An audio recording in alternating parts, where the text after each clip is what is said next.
اونٹوں میں سے اور دو دو گایوں میں سے۔ ان کے بارے میں بھی ان سے پوچھو کہ اللہ نے دونوں کے نروں کو حرام کیا ہے یا دونوں کی ماداؤں کو، یا جو بچہ ماداؤں کے پیٹ میں ہے اس کو؟ بھلا جس وقت اللہ نے تم کو اس کا حکم دیا تھا تم اس وقت موجود تھے؟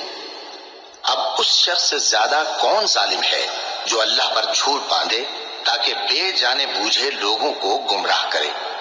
کچھ شک نہیں کہ اللہ ظالم لوگوں کو ہدایت نہیں دیتا۔ کہو کہ جو احکام مجھ پر نازل ہوئے ہیں میں ان میں کوئی چیز جسے کھانے والا کھائے حرام نہیں پاتا، بجز اس کے کہ وہ مرا ہوا جانور ہو یا بہتا لہو یا سور کا گوشت، کہ یہ سب ناپاک ہیں، یا کوئی گناہ کی چیز ہو کہ اس پر اللہ کے سوا کسی اور کا نام لیا گیا ہو۔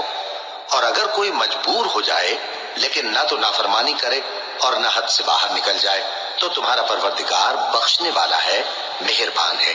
اور یہودیوں پر ہم نے سب ناخن والے جانور حرام کر دیے تھے، اور گایوں اور بھیڑ بکریوں سے ان کی چربی ان پر حرام کر دی تھی، سوائے اس کے جو ان کی پیٹھ پر لگی ہو یا آنتوں میں لگی ہو یا ہڈی سے ملی ہو۔